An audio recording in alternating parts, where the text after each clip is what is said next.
Buon pomeriggio, buona domenica, ben ritrovati. Purtroppo oggi non è domenica di sole, siamo il 21 giugno, tutti vorremmo andare in spiaggia, al mare, vivere le nostre magnifiche località balneari, però siamo qua a parlare di sport, di cultura con due grandissimi personaggi a cui do il benvenuto e comincio con il nostro ospite fisso, il nostro ministro dello sport, lui si arrabbia, il presidente del CONI, ingegner Giorgio Brandolini. Ciao Press! La ministra della regione Friuli Venezia Giulia questa volta ce l'hai in televisione. Infatti, adesso ti ho detto è meglio non parlare, che Dio abbia in gloria, come dico sempre. Allora io saluto la nostra assessore alla cultura e allo sport della nostra magnifica regione, dottoressa Tiziana Gibelli. Grazie assessore per essere con noi, buon pomeriggio assessore. Buongiorno. Grazie di essere Comandi? Ho il sole, in Pedemontana Occidentale io ho il sole. Qui io invece la Campoformido e pioggerellina. Non so come siete dalle tue parti, Press. Stamattina pioggivinava, adesso c'è un po' di sole. Si sta aprendo. Caro assessore, noi iniziamo la nostra trasmissione domenicale che tanto piace alla nostra gente, ci seguono sempre in tanti, io saluto tutti, siamo in diretta a Facebook, poi stasera alle ore 20:30 sul canale digitale 113 FVG Sport Channel, tutti si aspettano di sapere dal nostro presidente che maglia indossa oggi e soprattutto come ha passato questa settimana che per lui significa addio alla triplete stagionale. Allora intanto saluto l'assessore e la ringrazio di aver avuto il coraggio di venire in una gabbia di matti che è quella degli sportivi in questa trasmissione e non solo. Come l'ho presa male, ho fatto, come dire, insomma, mi sono arrabbiato con Sarri, con Paratici e Nedved e basta, perché la verità, mi sono arrabbiato, abbiamo meritato di perdere, perché questo è assolutamente vero. E sono anche preoccupato per le prossime due competizioni, il campionato e la parte finale della Champions. Non so come andrà a finire, mi sembra che Sarri non abbia risposto a ciò che qualcuno si attendeva. A me interessa poco il gran bel gioco, a me interessava ovviamente, come ben capite voi, vincere. E la maglia? La maglia è la mia, questa fa parte del kit della stella che è stata messa nello stadium di Torino quando è stato realizzato. Ognuno poteva comprarsi una piccola piastrella che ce l'ho dietro e che è stata poi messa e fissa, una copia ce l'ho dietro, ed è stata messa e fissata in uno spazio dello stadium dedicato a uno dei grandi giocatori. La mia scelta è stata quella, potete immaginare, di Claudio Gentile. Grande presidente. Assessore, ho visto che lei, quando ha scoperto fuori onda che il nostro presidente oggi sarebbe stato più che mai orgoglioso dei suoi colori bianco-neri, ha aggiunto un po' di rosso sulla sua esatto. camicia. Quindi svegliamo i suoi... Volevo salutarlo così. Ringhio. Con voi attualmente come giocare con i morti Gibelli, cosa vuoi che ti dica, insomma. Comunque speriamo con calma, ho il sospetto, ma risorgeremo. Quindi svegliamo che il nostro assessore è milanista, quindi possiamo dirlo, dai, mi sembra evidente. Assessore, le chiedo una cosa. Una milanista in difficoltà oggettive adesso, non per come gioca. Non è un momento d'oro. In casa mia mio padre era tifoso del Milan e mia mamma dell'Udinese. Allora il Pordenone, stiamo parlando di decenni fa, non era una squadra protagonista di campionati nazionali. E quindi io da piccola ero abituata, devo dire viva Milan, ma anche viva e forza Udinese, anzi sempre dire forza Udinese perché era quella più in difficoltà. E però io sono pordenonese e adesso ho anche un terzo player e devo tenere conto di tutto, che è il Pordenone. Il Pordenone che sta facendo benissimo, complimenti.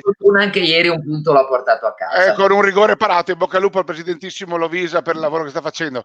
Presidente, assessore, devo fare una domanda al volo però, non da calciofila come il presidente Brandolin. Come commenta il post Coppa Italia? Cioè, è giusto che lei che è un'istituzione mi dica cosa ne pensa. I giocatori in mezzo al campo abbracciati uno sopra l'altro, mezza Napoli in piazza senza caschi uno sopra l'altro. Non è un po' una fuga in avanti? Cioè, non dobbiamo dare il buon esempio, oppure ormai la strada è questa?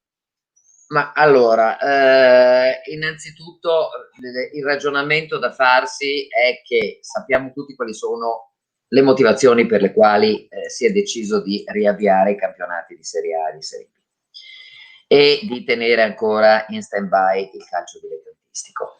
Ma anche solo guardando la partita, io ho visto Juventus-Milan e tra l'altro è stata anche pubblicata una foto estremamente esemplificativa di come il metro di distanza e il no droplets per aria è ridicolo se si parla di calcio, ma mi viene in mente anche, per dirne una, se si parla di pallavolo, nel momento nel quale i giocatori fanno muro e quell'altro dall'altra parte schiaccia, dov'è?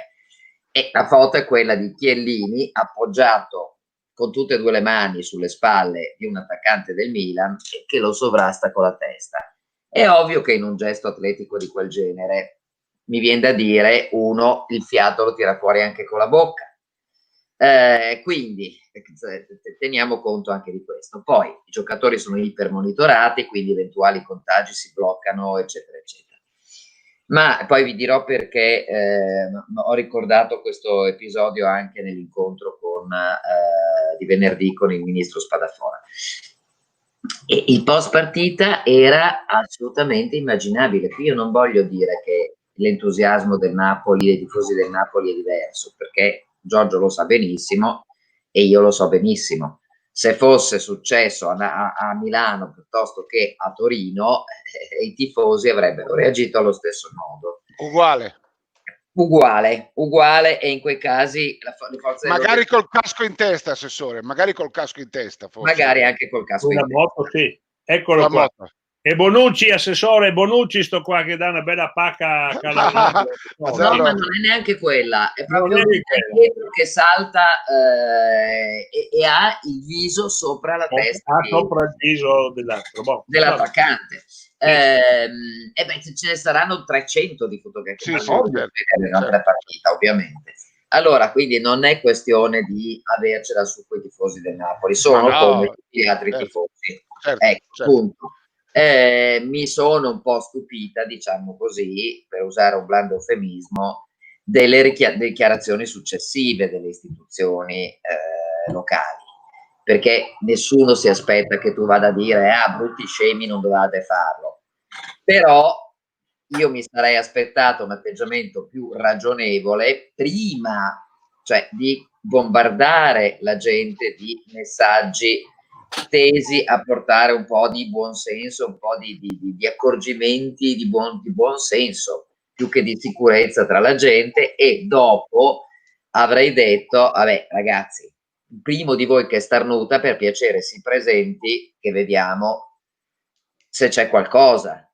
Il fatto di dire, sostanzialmente, non hanno detto così, ma insomma tra De Magistris e De Luca è stata una gara, Sì, è vero. Avete fatto bene, a noi non ce ne frega niente, gli altri parlano per invidia, l'ho trovato un filino squallidino. No, certamente. Presidente, cosa ne pensi tu? Qual è la tua opinione? Allora, ne parlavamo l'altra domenica passata, ti ricordi? Quando abbiamo detto, speriamo di vedere il pubblico ogni 5 seggioline, un tifoso a vedere le partite, magari col 20% dei tifosi. Io vi ho detto, non sarà mai possibile che questi tifosi stiano fermi lì come a teatro, o come ieri pomeriggio dall'assessore ad Aquileia che ha presentato, dopo magari lo dirà, la stagione culturale della regione. Per cui insomma noi tifosi sono tifosi fatti in quella maniera, e quindi chieder loro di dare esempi, chieder loro di valori eccezionali è un po' difficile. Detto questo, la politica ha perso ancora un'occasione per star zitta, secondo me. La politica intesa come istituzioni di cui ha parlato l'assessore prima, e magari stimolato da qualcun altro, perché insomma è sbagliato ciò che è stato fatto a Napoli, secondo me, ma però era assolutamente abbastanza prevedibile, a meno che non si fosse bloccato la piazza, a meno che si fosse impedito di stare nella piazza, eccetera, eccetera. Magari sta uno da un'altra parte. Qua vediamo i giocatori,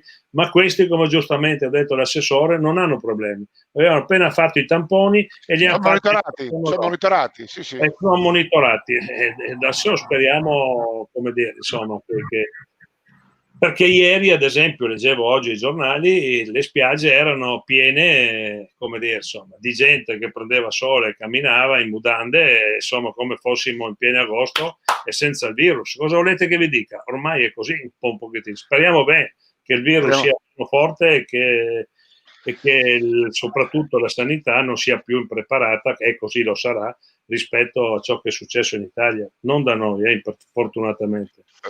Diciamo sempre che prima o poi scopriremo cosa è successo. Sì. Assessore, com'è andata con Spadafora? Allora, perché insomma si parla molto di questo personaggio, no? Alcuni lo definiscono magari che è capitato un po' lì per caso, un po' in balia del mondo del calcio, insomma non è uscito benissimo, ma però lo giudichiamo dall'esterno, come sempre, noi siamo umili cittadini sportivi, ma lei che lo ha incontrato, come è andato l'incontro, che idea si è fatto, se può dircelo? Questo è il secondo incontro. Io devo dire una cosa a suo favore, e cioè che durante il primo incontro lui si era impegnato a ottenere delle risorse per aiutare lo sport dilettantistico, che era quello che alle regioni interessava di più. E l'ha fatto. Anzi, adesso ha anche recuperato risorse aggiuntive, quindi di questo credo che dobbiamo essergli grati.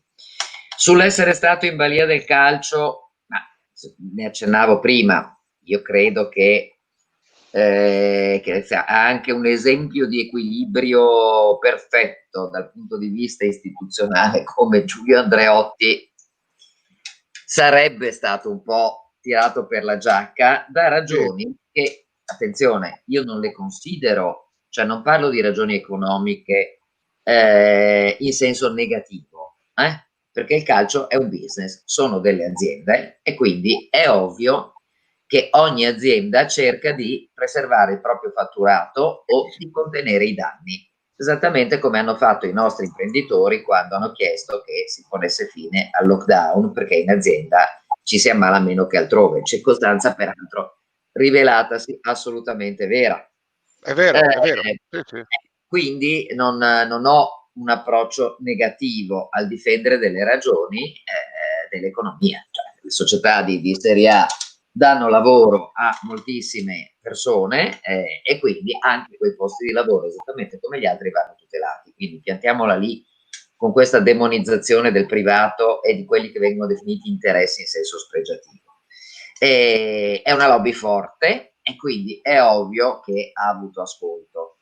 Per quanto riguarda la situazione attuale, noi sostanzialmente abbiamo posto due problemi al ministro Spadafora.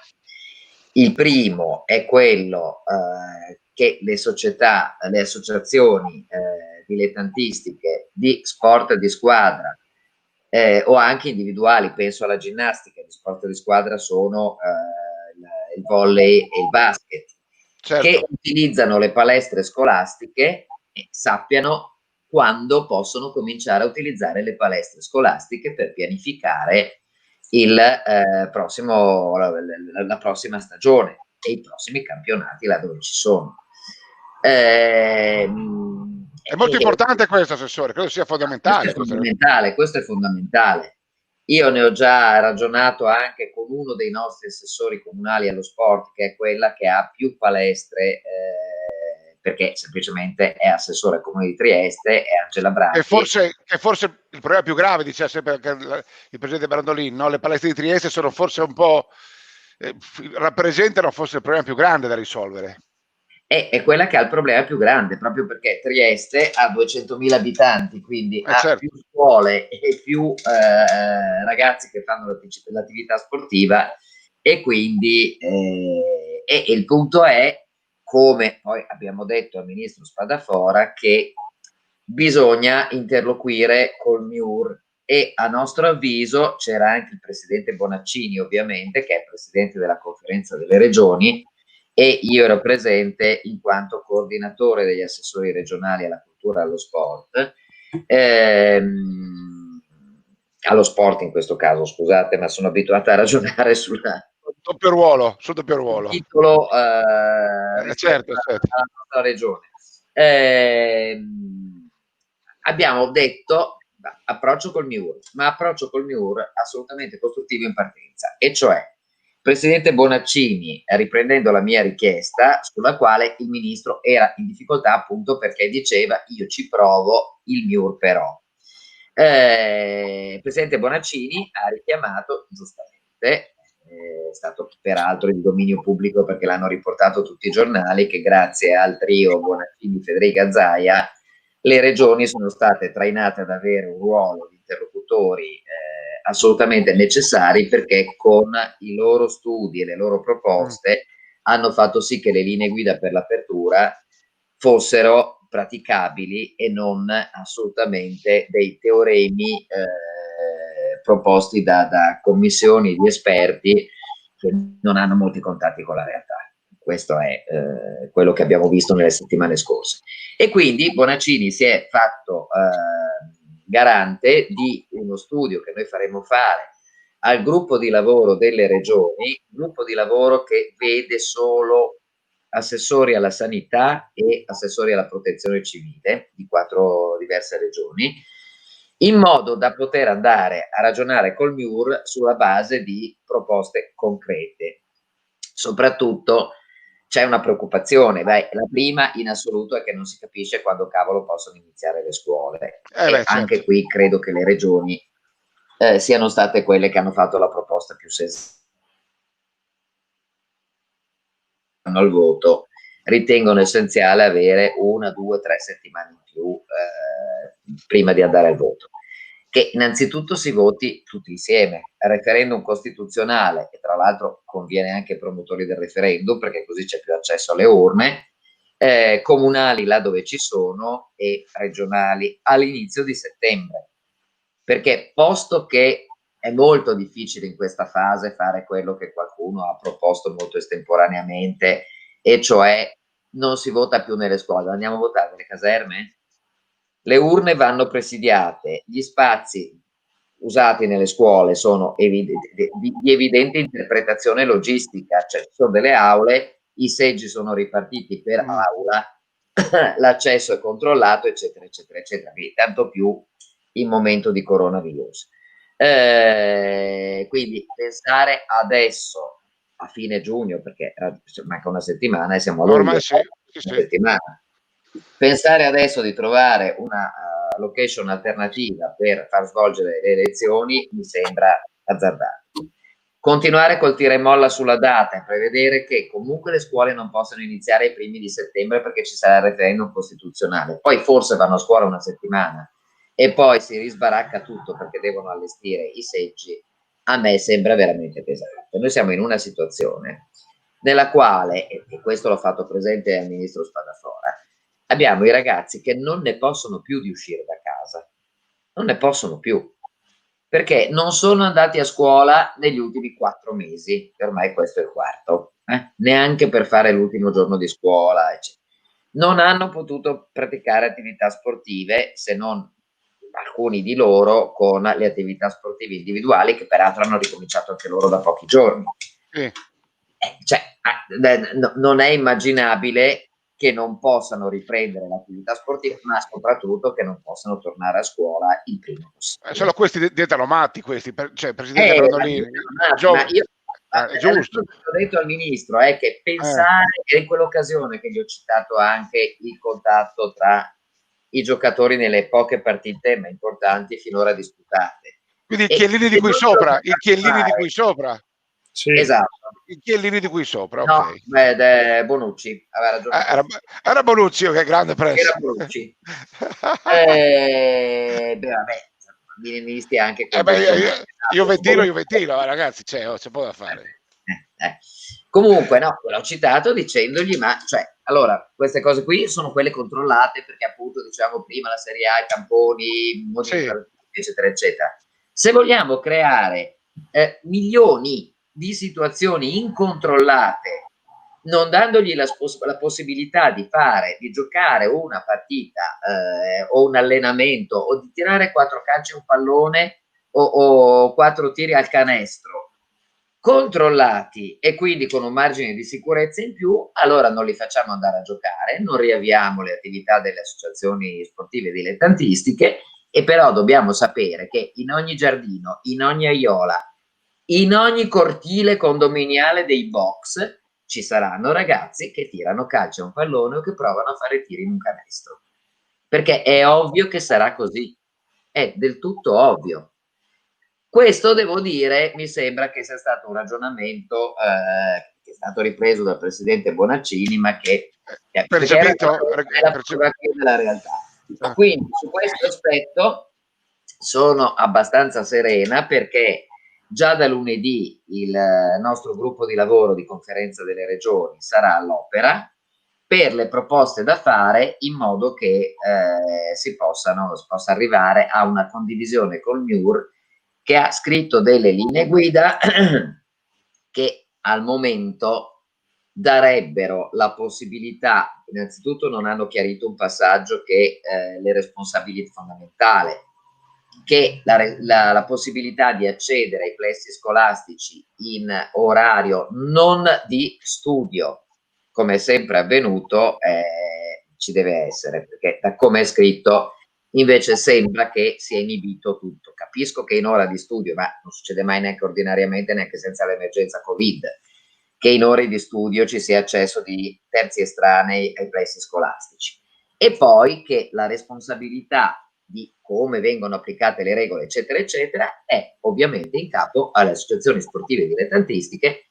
così come per qualsiasi impianto sportivo pubblico che le ASD gestiscono in concessione. È la stessa identica concessione, certo.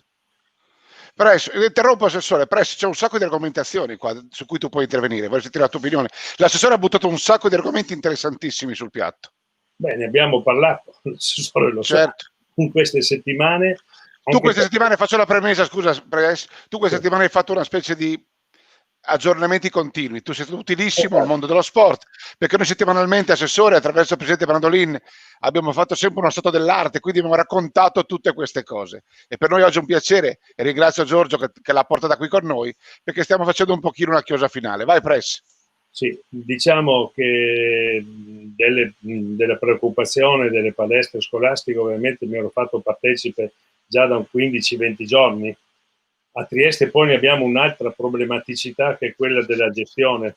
L'assessore Gibelli qualcosa lo sa, l'ho informata anche di questo, sul discorso della tergestina e della possibilità che sia il CONI a gestire le palestre scolastiche per evitare tanti problemi che in questi anni ci sono stati, anche di carattere nel rapporto con la Guardia, con l'Agenzia delle Entrate. Detto questo, io ringrazio l'assessore perché venerdì ha portato questo punto con grande forza e attenzione della conferenza Stato-Regioni, perché da Trieste io riesco a far poco, nel senso che posso sensibilizzare, cosa che ho già fatto con una richiesta di incontro la dirigente scolastica regionale, l'assessore Gibelli, ne abbiamo parlato anche di ragionare magari insieme a qualche altro assessore regionale, però la ringrazio per aver portato l'attenzione nazionale, perché è là che si decidono le cose, in particolare sulle linee guida. Noi eravamo tutti spaventati sul discorso che ho appena spiegato, laddove nelle linee guida del Ministero sostanzialmente interpretavamo che non ci fosse più la possibilità di poter fare attività sportiva, ovviamente in orario extrascolastico nelle palestre scolastiche, e questo avrebbe voluto dire la morte di tante società. E questo è il grande pericolo, no? Il grande incubo di questo momento. 60 o 62 le palestre scolastiche, perché dobbiamo mettere, oltre a quelle comunali, anche le palestre degli istituti superiori, che sono 14, e quindi insomma uno e l'altro, ex province per capirsi. Oggi UMI dal 1° luglio, non so, con l'ente di decentramento regionale, e quindi anche lì abbiamo un po' di difficoltà, ma cercheremo di mettere insieme queste realtà. Era importante che il ministro capisse e che ottenesse l'assessore Gibelli, nella sua qualità di coordinatrice delle regioni, la volontà del ministro di coordinare quel gruppo di lavoro delle regioni per poter dopo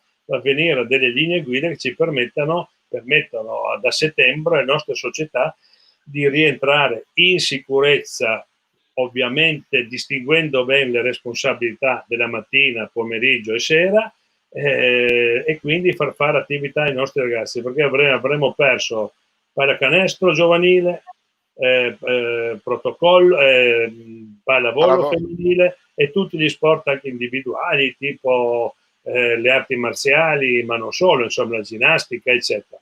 Cosa che è molto molto molto pesante a Trieste, ma che è presente in tutti i comuni della nostra regione. Tutto qua. Insomma, certo. Quindi di questo io la ringrazio, così come lei si è dimenticata, ma la ringrazio anche perché domani partono le domande. Vi ricordate che vi ho detto su quei contributi che ha messo l'ufficio dello sport della Presidenza del Consiglio, famoso 50 milioni di cui ne abbiamo parlato l'altra settimana. Domani parte dalle ore 14 mi sembra di domani la richiesta di contributo per società, ed è stato chiarito, dico bene Assessore, così almeno ne abbiamo parlato ieri, che possono ottenere questo soltanto le società dilettantistiche, ovviamente, che hanno almeno 50 iscritti. Esatto. È giusto, Assessore? È giusto. Per completezza di informazione, era presente anche in sostituzione del vicepresidente di Conferenza delle Regioni, che è presidente della Regione di Liguria, ma ha avuto un impegno, il suo assessore allo sport che ha chiesto una deroga.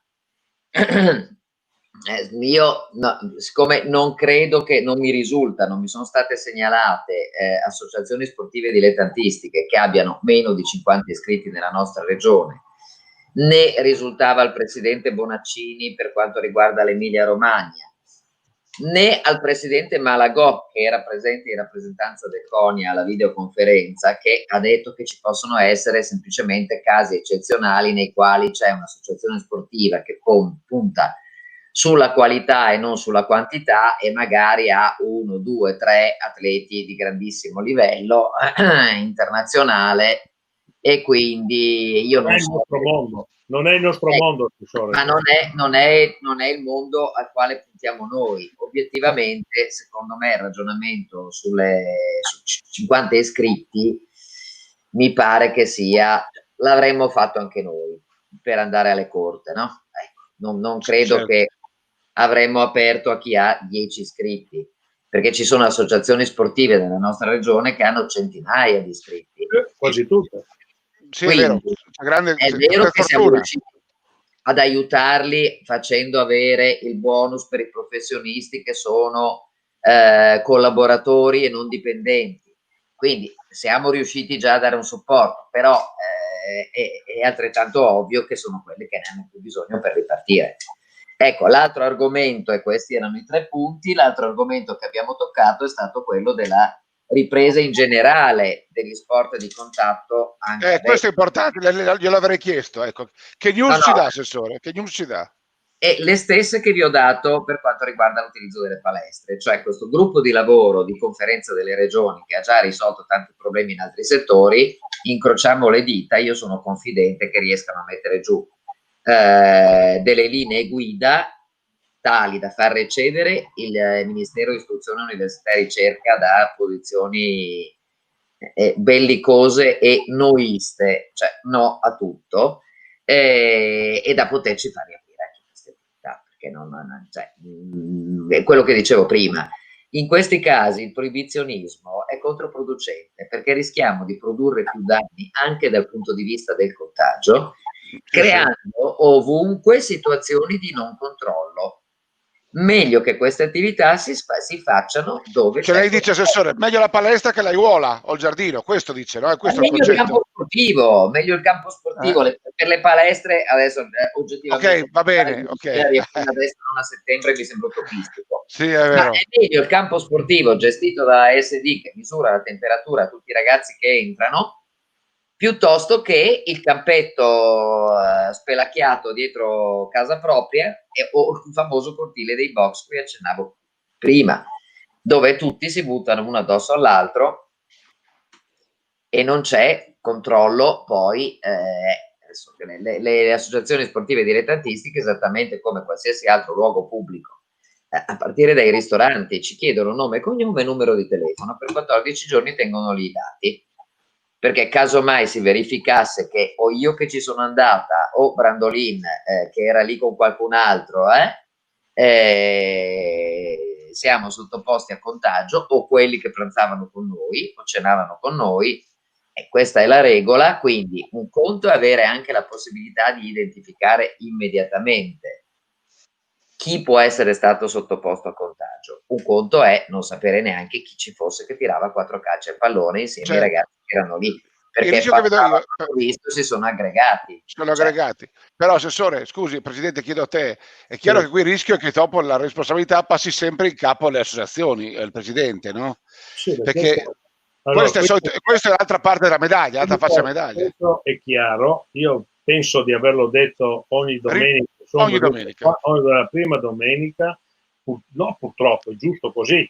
Non possiamo avere dirigenti non professionali, l'ho detto 1000 volte. Il tempo, la nostra società, le nostre famiglie, tutto quello che vuoi non ci permette di avere il presidente come avevo io al San Michele piuttosto che a Ronchi, va bene? Non c'è più quel tempo.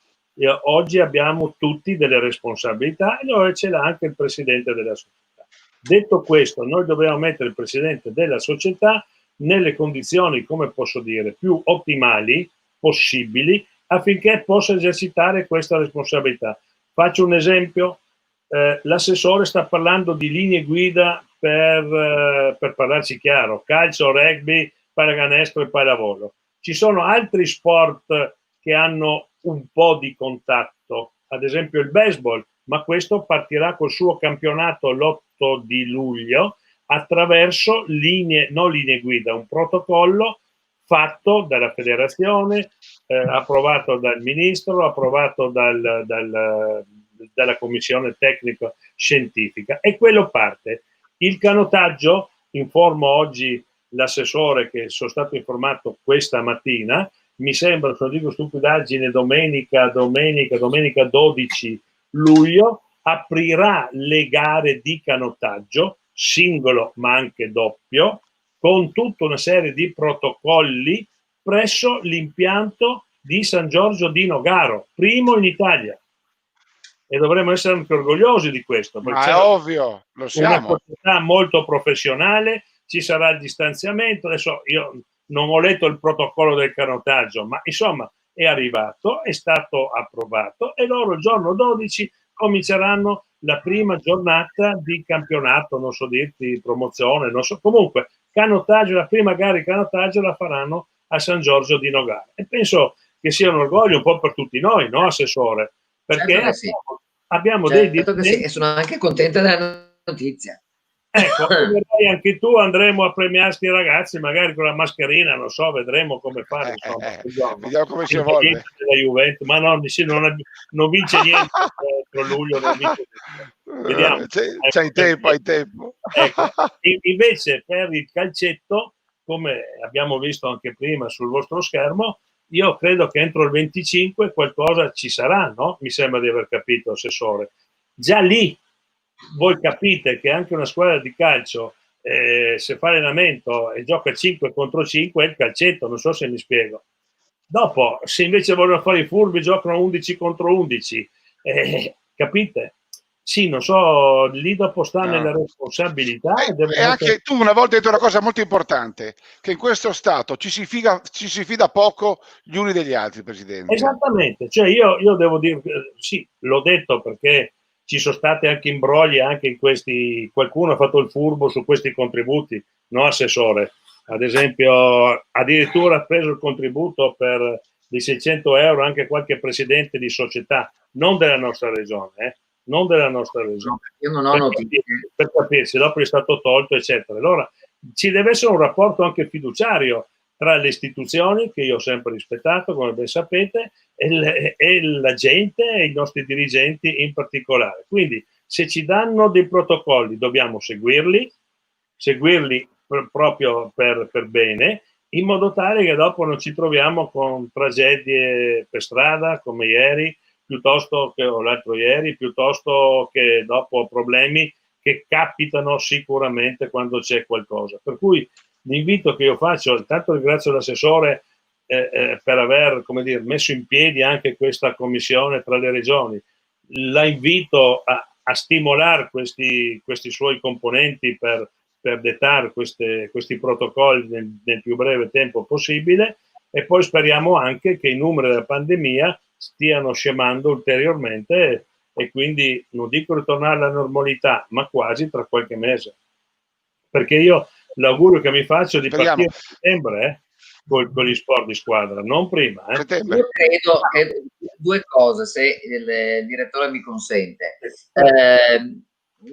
La prima, è vero, presidenti delle associazioni sportive dilettantistiche hanno delle responsabilità, ragazzi, ce le hanno anche i ristoratori.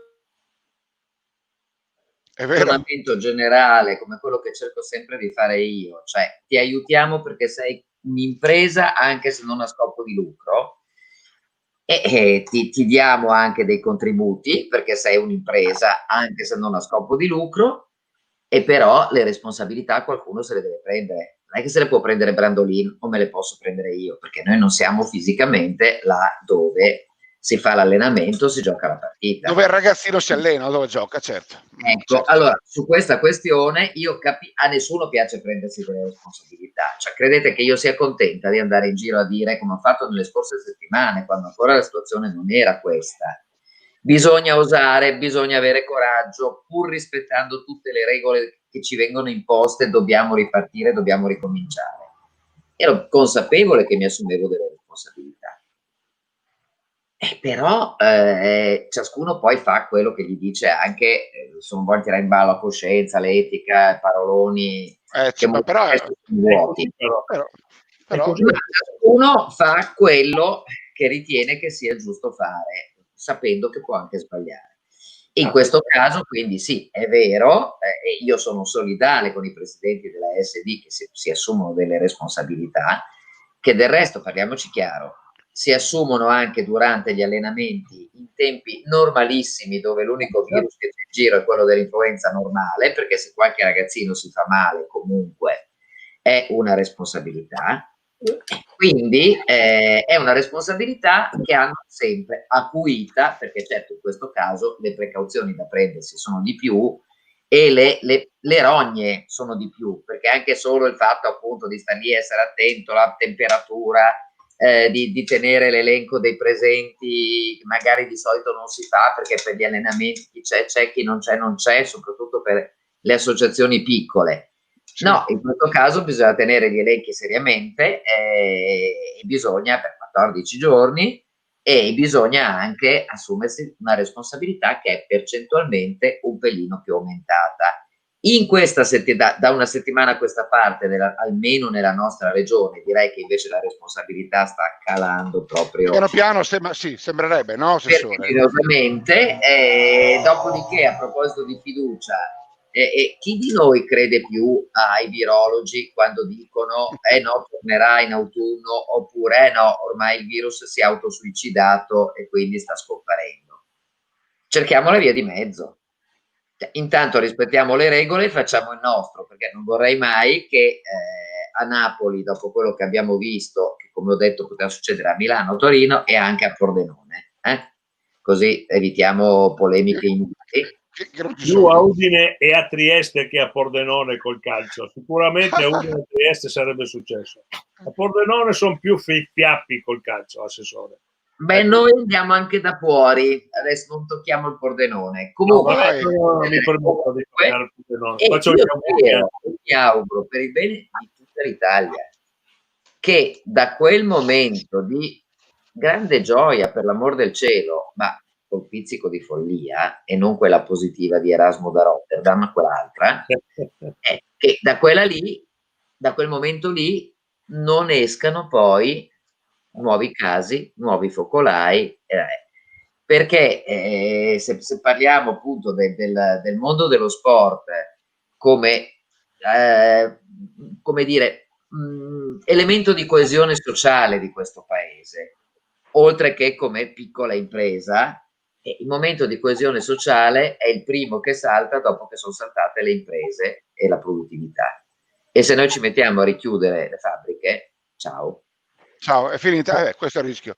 Presidente, No, rispondi tu a Enzo Del Denaro? sì, Scusa, volevi aggiungere qualcosa a questo discorso? no, condivido nel Allora, senso che il discorso della responsabilità dei dirigenti non è di adesso che io la faccio, tu lo sai, insomma, da 8 anni proprio uno degli impegni, ma non solo miei, ma della giunta che ho del CONI, è stato quello di aiutare i nostri dirigenti a non sbagliare, perché già tanto quello. Ok, adesso è arrivato sto virus dell'ostia, come dico io, e questo qua ha messo ancora più in difficoltà. De Denaro, assessore, che è il mio componente della giunta in rappresentanza dei tecnici, diceva, eccolo qua, che deve essere condiviso un po' da tutti e quindi anche l'atleta stesso, deve no? fare la sua parte, no? Ci deve essere un rapporto anche che deve, secondo me, sempre più cominciare ad esserci di reciproca fiducia, stima, che a volte e non sempre c'è, perché veramente sto giro rischiamo tutti, perché se, come ha detto l'assessore, andiamo, eccolo qua in diretta, ecco, vedete che sarà la nostra grande esclusiva, con grande orgoglio. Il 12 luglio ho sbagliato, no, l'ho detto, era giusto. Era giusto. Ecco, per cui dico, io sono fiducioso anche per gli sport di squadra. Per gli altri sport individuali come questo e altri, insomma, sono già partiti e credo che siano ripartiti anche bene, nel senso di serietà e di puntualità del rispetto dei protocolli federali approvati dal Ministero della Salute e dal Comitato Tecnico Scientifico. Questo è un bellissimo impianto, assessore, che se hai tempo domenica 12 andiamo lì, perché questo è il migliore impianto che abbiamo non solo in regione, è uno tra i migliori in Italia, perché è sempre protetto, non c'è mai, come dire, movimento dell'acqua, è lungo l'Aussa Corno, sul canale che porta al porto di Nogara, di San Giorgio dell'Aussa Corno, ed è sempre, come posso dire, si può sempre fare attività, cosa non possibile sul Golfo di Trieste. Un'altra delle grandi eccellenze, assessore, perché questa regione è piccolina ma ha un cuore grande così. Assessore, dato che la gente a casa mi scrive, anche mi chiede, quindi per riassumere questo importante incontro che ha avuto col ministro, no? Avete di fatto sviscerato 3 argomenti che in questo momento interessano a tutti, ossia rapporto scuole-sport, quando si riaprirà, come si riaprirà, contributi sì, quanti in più, cosa dobbiamo aspettarci ancora, riattività che riapre almeno dal 25 giugno. E lei dice, mi sembra di capire, che su tutti questi 3 tavoli aperti c'è un certo ottimismo e ha trovato terreno fertile per poter arrivare a una soluzione. Ho fatto una sintesi corretta, assessore? Allora, terreno fertile, io non mi sbilancerei così tanto. Diciamo che il ministro ha accettato molto volentieri la collaborazione delle regioni, anche perché le regioni hanno dimostrato nei confronti della conferenza Stato-Regioni, che è un organo istituzionale, di saper appoggiare le richieste del territorio e di poter trattare bene col governo. Il governo, devo dire, da parte sua si è dimostrato anche ricettivo rispetto alle istanze delle regioni.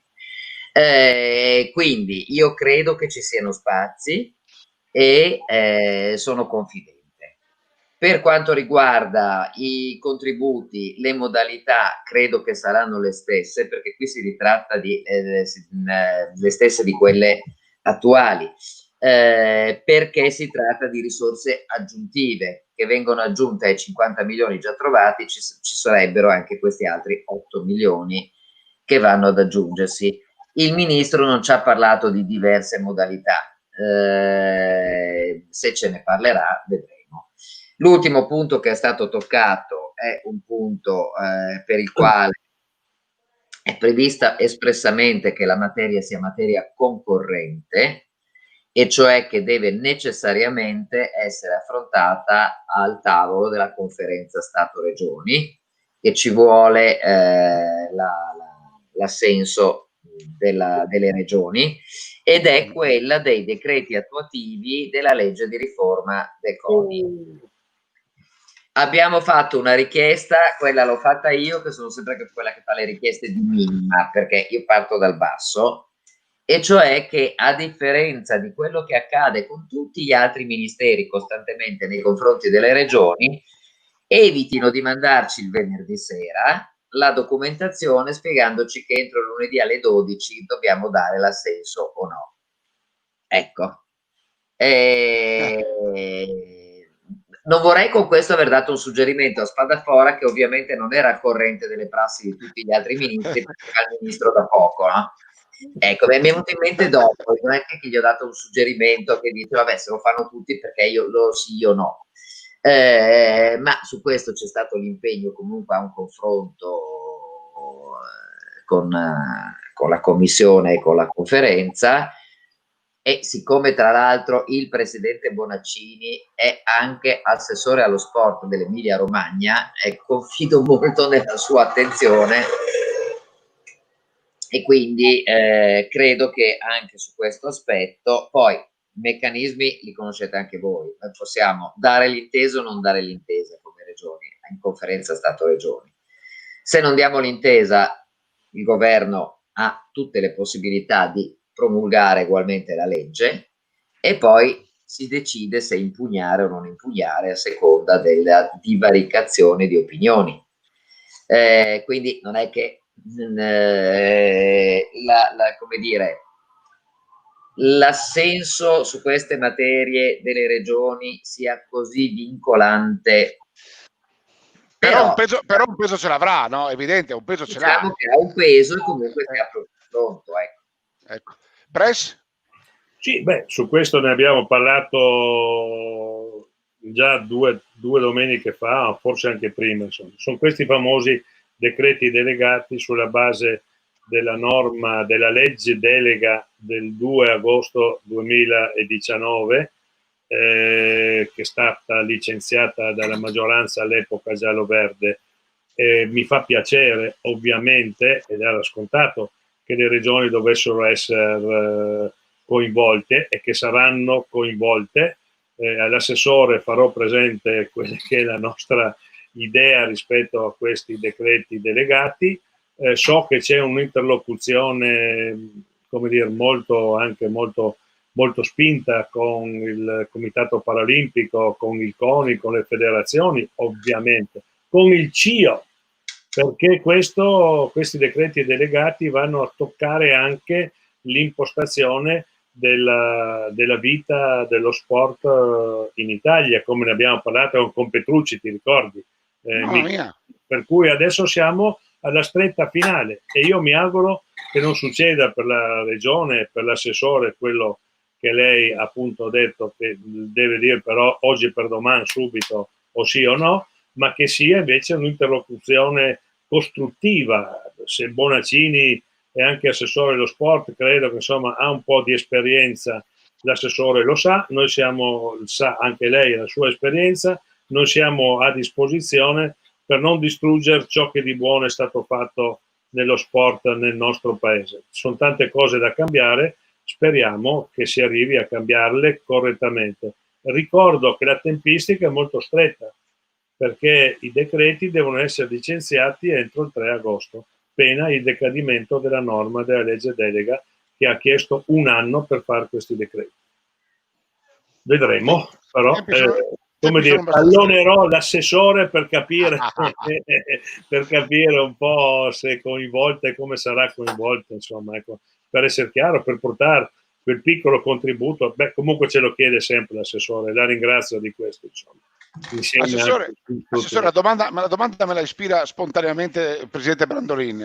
Lei che in questo momento è la massima istituzione sportiva in questa nostra piccola regione, che è piccola ma che ha, come dicevo prima, un cuore enorme nei confronti dello sport e ha tante eccellenze sportive. Che tipo di terreno ha trovato? Cioè, che rapporto ha?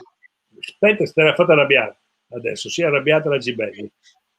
Sì. Allora, lei ha mai perché l'ho fatta arrabbiare? Ha mai sentito qualcuno della Liguria che dice siamo una piccola regione? No. Quanti abitanti ha la Liguria? 1,5 milioni.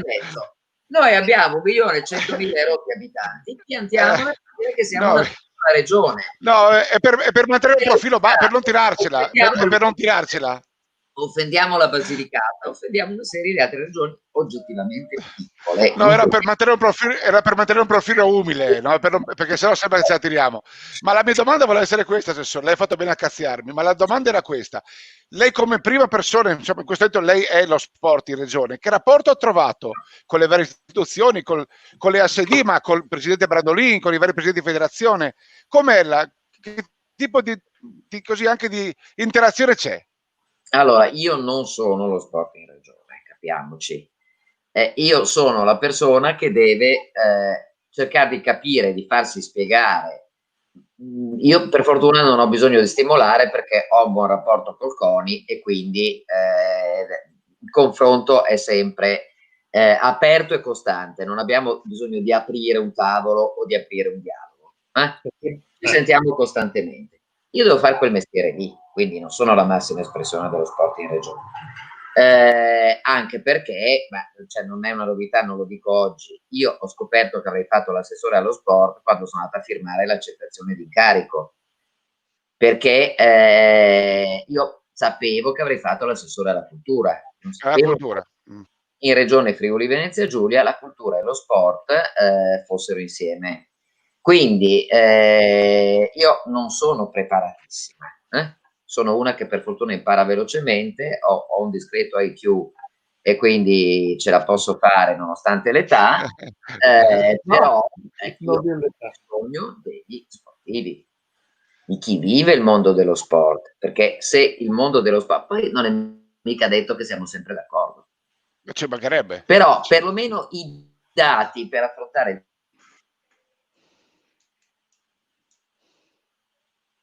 tipo A di tipo o di tipo A più B, perché troviamo una sintesi tra opinioni diverse.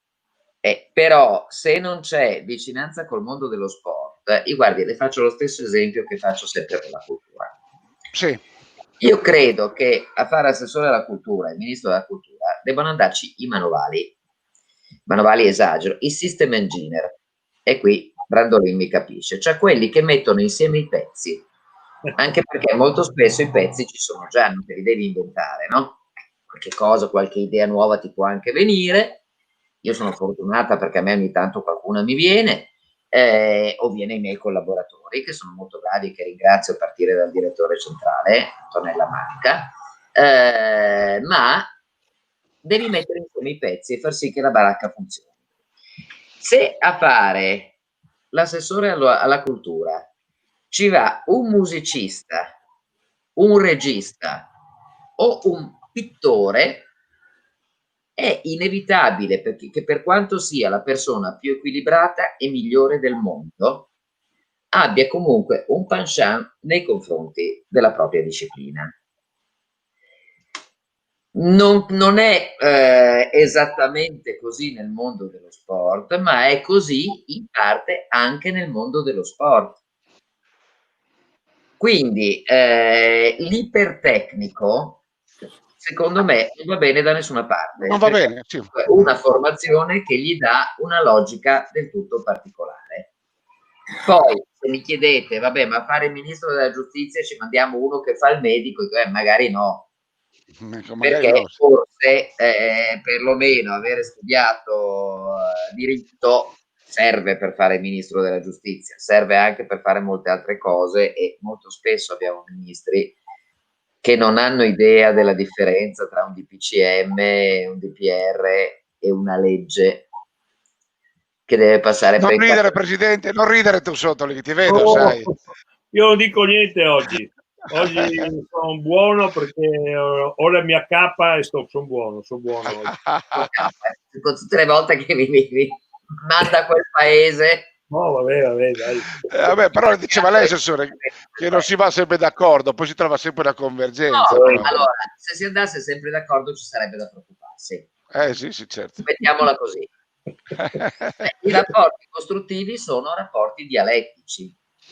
Cioè, io quello che rimproveravo all'inizio, e forse continuerò a rimproverare, adesso vediamo come evolvono le cose, con l'opposizione in consiglio regionale, non è il confronto, ci si confronta, è il preconcetto. Perché se tu mi dici che io ho una visione imprenditoriale della cultura, io prima non mi vergogno affatto, anzi lo considero un merito. perché chiamansi imprese culturali e creative, non botteghine, imprese culturali, creative o altre denominazioni. In secondo luogo, se tu hai il preconcetto, che parti dal presupposto che tutto ciò che presuppone impresa può adombrare privato e che quindi sono cattivi tutte e due, non va bene. Ci si confronta, mica sempre si sarà d'accordo, perché magari perché uno ha più informazioni, l'altro ne ha di meno.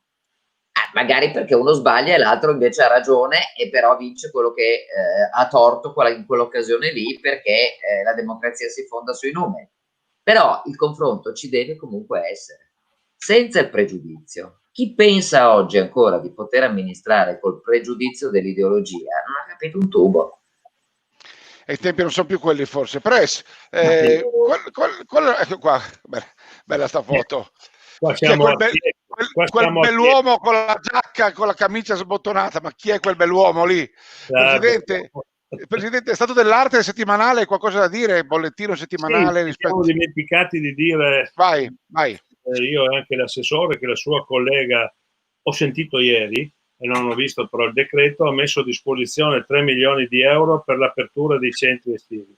Sì. Già il comune di Trieste ha messo dei soldi, quindi adesso devo ringraziare la giunta regionale che ha messo 3 milioni per i centri estivi, che va alle nostre società, ma non solo alle nostre, ai ricreatori, alle parrocchie, a coloro i quali fanno i centri estivi, per cercare di avere un supporto finanziario per l'apertura dei centri estivi. E anche questo non era una monata e neanche scontato, posso dirci belli, perché non era scontato, no? In un momento i soldi, non so, ecco, per causa certamente non della regione, ma insomma di tutto ciò che sta succedendo. Questa è una notizia secondo me importante, un segnale forte anche da parte dell'assessore Rosoli, che io stimo, l'ho sempre detto anche qua, diciamo, perché anche lei ha capito che i centri estivi sono proprio l'occasione per evitare che quei ragazzini facciano ciò di cui parlava prima Gibelli. Questa è la prima cosa. La seconda, se possiamo dire, assessore, faremo probabilmente in auditorium a Udine, io questo ho chiesto, un consiglio regionale del CONI, ho chiesto che sia presente ovviamente anche l'assessore Gibelli con la sua struttura, proprio per spiegare a tutte le federazioni, discipline associate e enti di promozione che sono all'interno del Consiglio lo stato dell'arte, e lo faremo probabilmente il 14 di luglio, proprio prima delle vacanze, in modo tale da dare anche lì un messaggio tutti assieme, istituzione pubblica e mondo sportivo, come dire, insomma, anche un messaggio positivo. Ecco, probabilmente saranno ripartiti parecchi sport, sarà forse chiarito il discorso delle palestre scolastiche, forse sì, forse no, sarà forse chiarito almeno dal punto di vista della tempistica il discorso della ripartenza degli sport di squadra, forse sì, forse no, ma cercheremo insomma di dare un messaggio positivo prima delle vacanze, ecco. E quindi io ringrazio l'assessore, ho fatto questa richiesta, speriamo insomma di avere questa disponibilità e mi auguro che anche voi veniate a, come dire, ma sai che noi siamo, sai che tu chiami e noi arriviamo, lo sai, no? Perché proprio la gente deve sapere cosa facciamo, non per andare in televisione io o l'assessore, insomma, mi interessa poco. No, ma a noi piacerebbe queste cose farle anche in diretta, se sei d'accordo, cioè farle vedere, portarle nella casa della gente, perché non c'è nessun problema. Se è possibile, poi noi ci allineiamo poi. Perché, ecco, questo mi sembra perché noi proprio dire. Ecco, sono due cose che mi sembrava ci fossimo dimenticati prima, ecco, di dire. Questo è per quanto riguarda... Assessore, grazie Assessore, è un'oretta che siamo, prima di lasciarvi andare vi ringrazio, però un'apertura sulla cultura dobbiamo farla, no? Mi diceva prima fuori onda che ieri c'è stato un importante appuntamento ad Aquileia, questo, il nostro mondo della cultura è un mondo molto importante, insomma il suo assessorato credo sia, poi le diceva prima, bisogna conoscere gli argomenti per poterne parlare, no? Fra le righe diceva questo prima, sfonda una porta aperta, io ho la mia piccola umile laurea in giurisprudenza, quindi io sono totalmente d'accordo con lei. C'è per una finestra su questo mondo della cultura e ci racconta cosa è capitato ad Aquileia? Allora, molto brevemente, per la cultura così come per lo sport noi abbiamo fatto un ragionamento di prospettiva. Con la legge 10 che abbiamo approvato in maggio, non voglio dire abbiamo messo in sicurezza, ma abbiamo dato un po' di tranquillità a tutti i soggetti di promozione culturale, così come a tutte le ASD. Gli abbiamo detto: i soldi che vi abbiamo dato quest'anno, perché c'erano, valgono fino al giugno 2021. Quindi non vi preoccupate se non riuscite a fare le vostre manifestazioni, a realizzare i vostri progetti, potete realizzarli nel primo semestre 2021. Prossimo anno. Questo abbiamo detto, l'abbiamo spiegato. In forma ridotta potrete comunque avere un appuntamento anche nel 2021. Siamo stati lungimiranti perché 2 mesi fa, quando abbiamo pensato alla legge, non sapevamo ancora che saremmo stati in un momento come Regione Friuli Venezia Giulia economicamente difficilissimo, perché il minor gettito già accertato è di 500 milioni di euro. Voi sapete che come Regione a statuto autonomo il gettito fiscale è la nostra risorsa, noi non abbiamo lo Stato che ci dà dei soldi, anzi lo Stato, nonostante questo minor gettito fiscale, pretende che noi gli diamo quanto convenuto anni fa, e cioè i famosi 700 milioni all'anno di rimborso, tra virgolette, allo Stato, di eccedenza di ciò che noi produciamo col nostro PIL e quindi incassiamo col nostro gettito fiscale, per concorrere all'abbattimento del debito pubblico. Ora, voi capite che se lo Stato non sospende questa richiesta, dovremo per forza chiudere un bilancio in disavanzo, e quindi da questo saranno toccati. Io sono un inveterato ottimista, intanto dico che abbiamo messo in sicurezza fino al giugno 2021 sia la cultura che lo sport, perché qualche soldo per tirare avanti c'è, perché la gente ha potuto fruire della cassa integrazione e dei bonus per i collaboratori. Poi vedremo che cosa riusciremo a fare. Per quanto riguarda la cultura, c'è Aquileia, molto importante, questa mappa parlante realizzata da Radio Magica, che può essere fruibile sia in loco, andando in giro a vedere tutti i tesori di Aquileia, che sono tanti, sia da remoto per programmare la visita. Ma per esempio ho visto sulla stampa di oggi che a Gemona riaprono la mostra su Leonardo, che avevano dovuto chiudere anzitempo. So che partirà una bellissima stagione di No Borders. Nelle prossime settimane presenterò quella di Carni e Armonie. Ho già presentato il progetto del CSS di Udine e del Giovanni da Udine venerdì mattina, che farà per la prima volta nella sua storia. Giovanni da Udine fa una stagione estiva completamente all'aperto. Come vedete, le idee ci sono, la volontà di dare gioia con la cultura, così come con lo sport, alla nostra gente c'è, parallela a questa volontà di dare gioia alla nostra gente, perché la cultura e lo sport sono socialità e sono pane per l'anima e gioia, e parallelamente di attrarre anche turismo, perché se noi non ricominciamo col flusso turistico siamo perduti, perché è una parte importante della nostra economia e sono centinaia di migliaia di posti di lavoro. E che il cielo ce la mandi buona. Beh, mi piace tantissimo questa frase, vai Press, di dare gioia alla nostra gente, bellissimo. Dimmi Press. E sicurezza, io direi sicurezza nel senso, gioia, dai, gioia. Io stamattina con gioia mi sono fermato, caro assessore, nel buco lungo la pista ciclabile quando si arriva ad Aquileia, e mi era stato spiegato dal sindaco, e questa mattina ho visto con piacere, che è venuta fuori un pezzo della strada Ania, quella che collegava Aquileia col nord, se non ricordo male. La Giulia. Ecco, e lì mi sono fermato e con piacere, mi sono anche emozionato, devo dire la verità. Vedere queste pietre di questa strada ancora in terra, eccetera, dopo sotto 1,50 m circa di terra, e mi ha fatto piacere. Mi auguro che tutti apprezzino ciò che si sta facendo anche col Ministero e con i soldi del Ministero per scavare Aquileia, perché è veramente un gioiellino, guardate, incredibile. Andate ad Aquileia perché merita.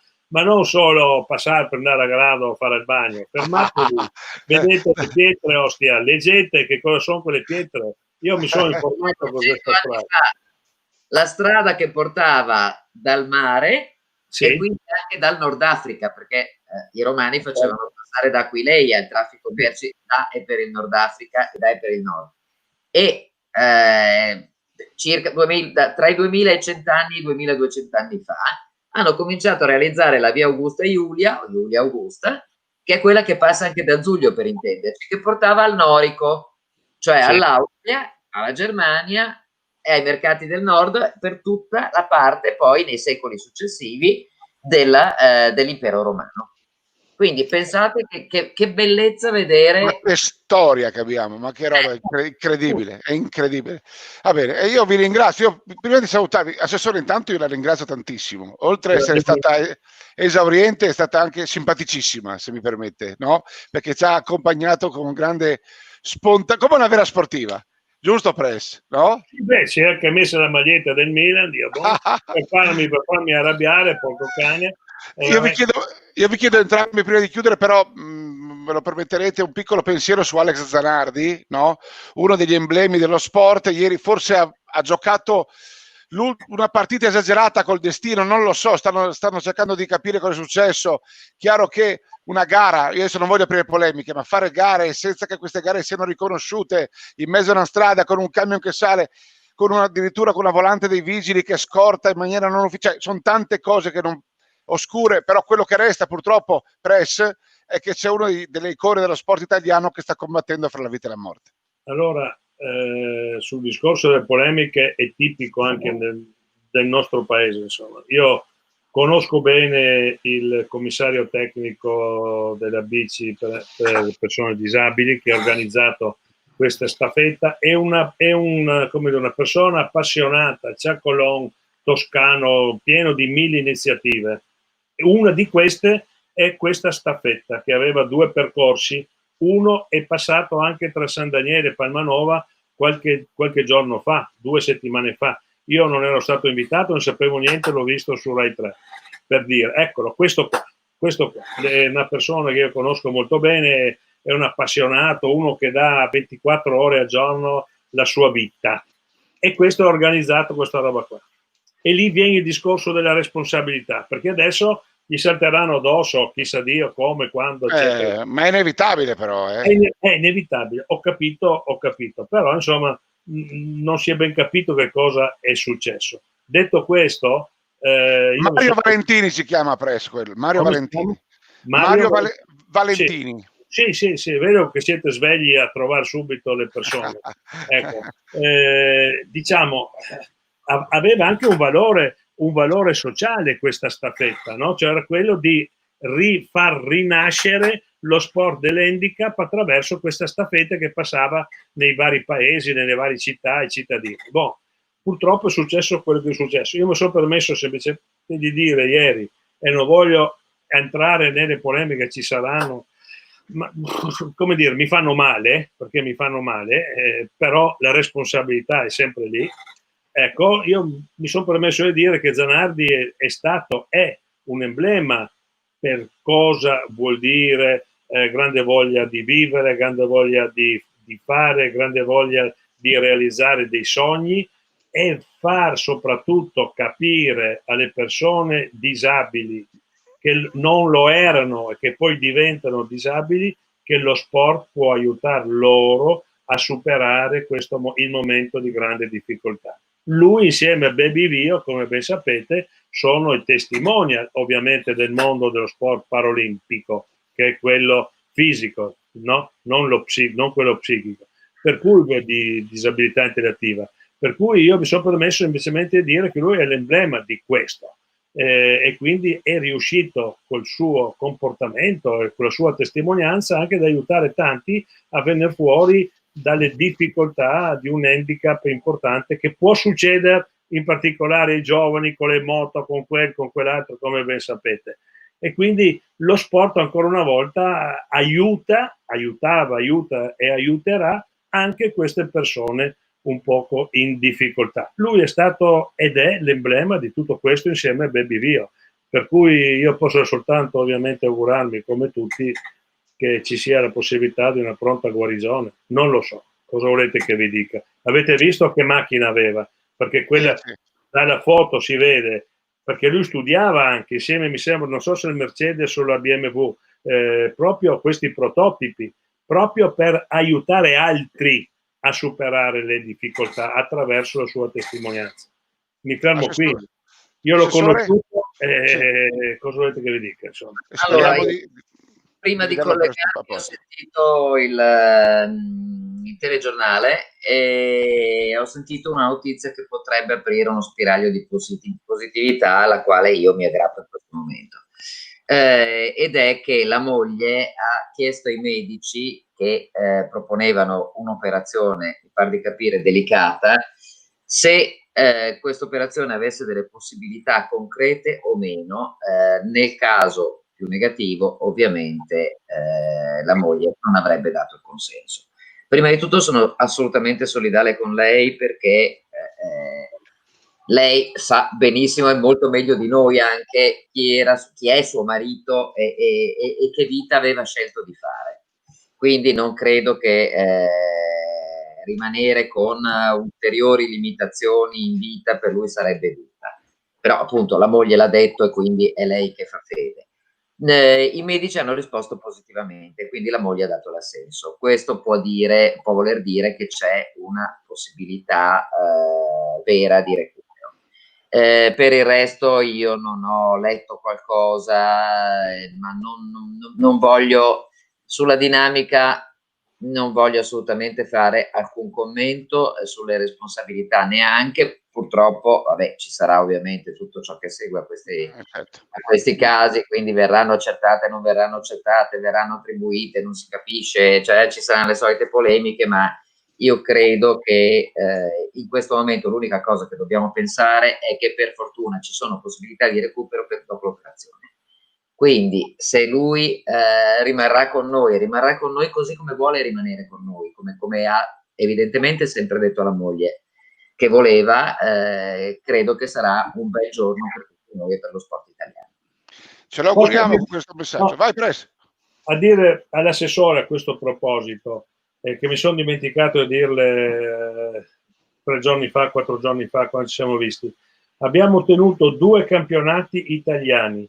A Magnago, campionato italiano paraolimpico a ottobre, se lo saprai, comunque è garantito, e a San Giovanni e Natisone, campionato italiano su pista. È una cosa importante. E per il prossimo anno stiamo cercando, insieme al presidente Bandolin, di tirare fuori delle risorse per fare un campionato europeo su pista a San Giovanni e Natisone. Sono cose importanti, queste. Bellissime, e Bandolin è uno che spinge forte. I campionati italiani, anche speriamo di avere Zanardi con noi, come era l'altro anno per i campionati mondiali. Anche San Giovanni Natisone saremo in diretta noi sul nostro canale, caro Press, ti seguiamo. Ora, grazie Presidente Bandolin, come sempre number one. Assessore, è stato un grande piacere e spingiamo tutti forte, come ha detto lei, per continuare a dare gioia al mondo dello sport e della cultura della nostra regione. Questo è il messaggio che io oggi faccio mio. Grazie Assessore, grazie, buon lavoro a lei e buon lavoro a te Presidente. Ciao, grazie di essere venuto nel manicomio dei pallonari e sempre forza Juventus, sempre. Arrivederci. Ciao, arrivederci. Mai Arrivederci.